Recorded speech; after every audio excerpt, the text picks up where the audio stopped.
నానమ్మ మాట. నానమ్మ ప్లీజ్ ఇప్పుడైనా చెప్పు, ఏం జరిగింది?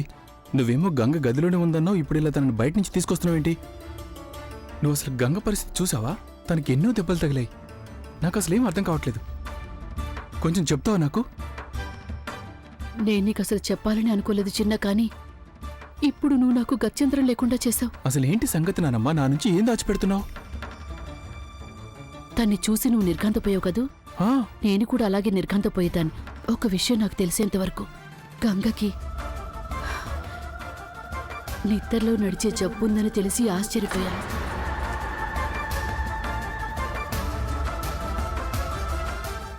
నిజంగా చిన్న, ఇది ఎవరికీ తెలీదు. ఎప్పుడు నా గదిలోనే నిద్రపోతుంది కదా. చిన్నప్పటి నుంచి నేను దాన్ని పెంచాను కాబట్టి నాకు తెలిసింది, ఇంకెవరికీ తెలీదు. ఇప్పుడు ఈ సంగతి నీకు తెలిసిపోయింది. అంటే నువ్వనేది ఇలాగే ప్రతిరోజు తను? లేదు లేదు, అదేమీ లేదు. ప్రతిరోజు కాదు, ఈ మధ్య ఈ జబ్బు చాలా వరకు తగ్గిపోయింది. అందుకే నేనెప్పుడు తలుపుకి గడి పెట్టేసేదాన్ని, అలాగే ఓ కన్ను వేసుంచేదాన్ని. ఇవాళ ఎందుకునో గానీ నిద్ర పట్టేసింది నాకు. నేనింకేం చెప్పను నీకు. అదేంటంటే ఈ స్థితిలో తను చిత్ర విచిత్రమైన కలలు కూడా కంటుందిట. ఆ కలల గురించి తను నాకు ఎన్నోసార్లు చెప్పింది. నానమ్మ ఈ సంగతి నాకు ముందే ఎందుకు చెప్పలేదు? తనని డాక్టర్ దగ్గరికి తీసుకెళ్లేవాడిని, తనకు మెడికల్ హెల్ప్ చాలా అవసరం. అవును చిన్న, నేను ఈ సంగతి వైద్యుడి గారికి చెప్పాను కూడా. ఆయనేమో కంగారు పడవలసిన అవసరం ఏమీ లేదన్నారు. వయసు పెరుగుతున్న కొద్దీ ఈ అలవాటు దాన్నచ్చట అదే పోతుందని చెప్పారు. అంతేకాకుండా ఆయన గారు నాకు ఏదో ఒక పౌడర్ లాంటి మందు కూడా ఇచ్చారు. నేనేమో రహస్యంగా తనకిప్పటి వరకు మందు ఇస్తూ వస్తున్నాను. చూడు, నువ్వు తనకి ఈ విషయం గురించి ఏమీ చెప్పకూడదు.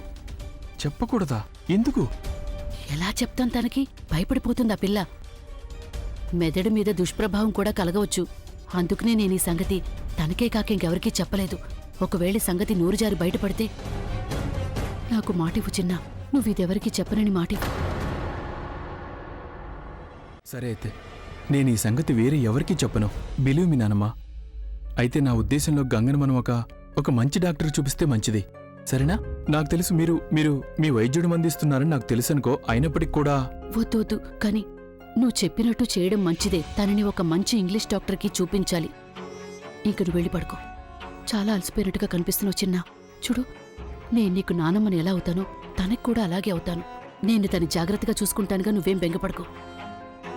ఇక వెళ్ళి విశ్రాంతి తీసుకో. అలాగే నానమ్మ, నువ్వు కూడా వెళ్ళి విశ్రాంతి తీసుకో.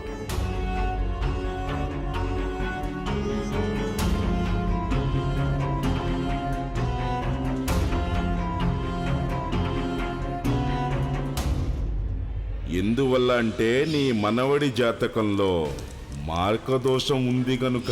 శాలిగ్రాముడా, నన్ను క్షమించు. ఒక నిజాన్ని కప్పిపుచ్చటానికి చాలా అబద్ధాలు చెప్పవలసి వస్తోంది. కానీ నువ్వు సర్వాంతర్యామివి. నేనిదంతా చిన్న కోసమే చేస్తున్నానని నీకు తెలుసుగా స్వామి.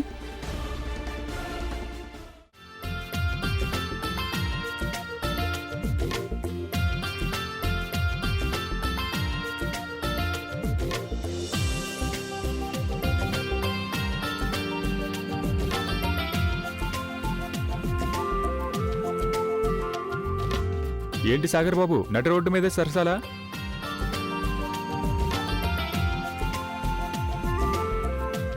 పద పద వెళ్దామా?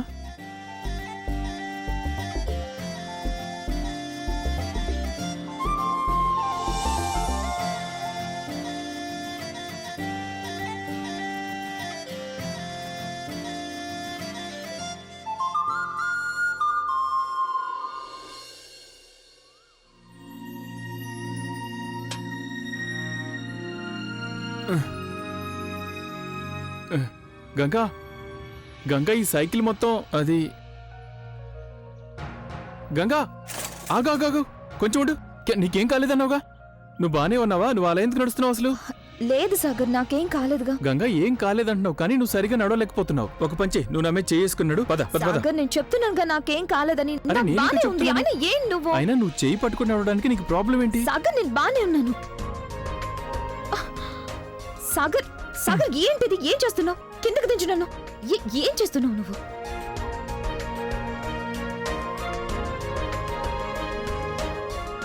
సాగర్ అందరూ మనల్ని చూస్తున్నారు. చూస్తే చూడండి. నన్ను కొంచెం కిందకు దించు సాగర్.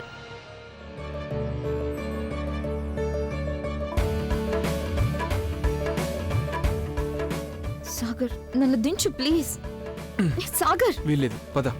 నా సైకిల్ కూడా అక్కడే ఉండిపోయింది. నేను తర్వాత వచ్చి తీసుకొస్తాను సైకిల్ని. ముందు మనం కాళ్ళు చేతులు ముఖం కడుకుందాం. ఈ దగ్గరలో పంపుంది, సరేనా?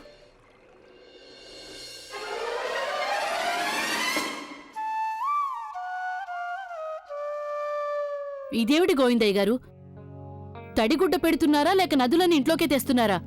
ఆరిపోతుంది అమ్మగారు. టకాలను జవాబు చెప్పేస్తావి. ఏమైందా పిల్ల మాలతీకి? అవును గోవిందయ్య గారు, ఏంటి ఇలా చేస్తున్నారు? అత్తయ్య గారు కరెక్ట్ గా చెప్పారు. ఇలా తడి తడిగా ఉంటే పడిపోతారు కదా. నేను ఇప్పుడే పొడిగుడ్డ పెట్టేస్తానమ్మా. అత్తయ్య ఏ పకోడీలు చేయమంటారు? ఉల్లిపాయవా బంగాళదుంపవా? ఏదైనా చెయ్యి, అందరికీ నచ్చడం ముఖ్యం.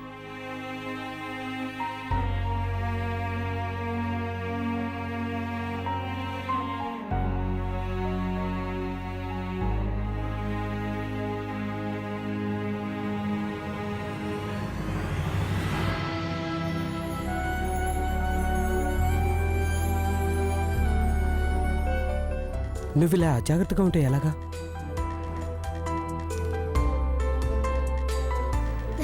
వదలండి, తిప్పండి, నన్ను చాలా పనుంది నాకు. వదలండి. వాతావరణం చాలా రొమాంటిక్ గా ఉంది. అలాగా? వదలండి.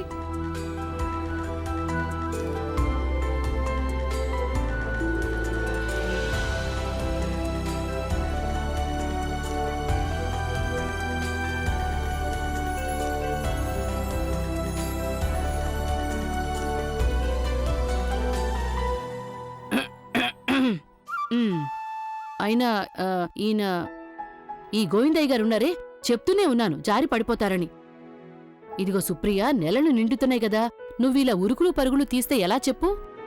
ఏం ప్రదీప్, నువ్వు కూడా జాగ్రత్తగా, నేల తడిగా ఉంది, పడిపోతాయి. పద, జాగ్రత్తగా పద. ఈ రోజులో పిల్లలు ఉన్నారే, ఏమని చెప్తాం? జాగ్రత్తగా చూసుకోండి. ఏడి చిన్న కనిపించటే? మెల్లగా చూసుకున్నాడు.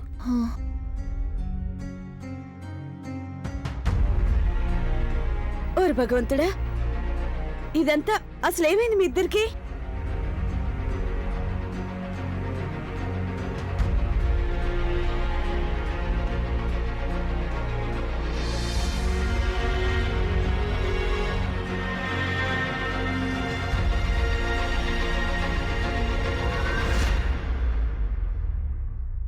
అబే ఏం లేదు మమ్మీ, మేము సైకిల్ మీద వెళ్తుంటే బ్యాలెన్స్ తప్పిపోయి ఇద్దరం బుడదలో పడిపోయాం.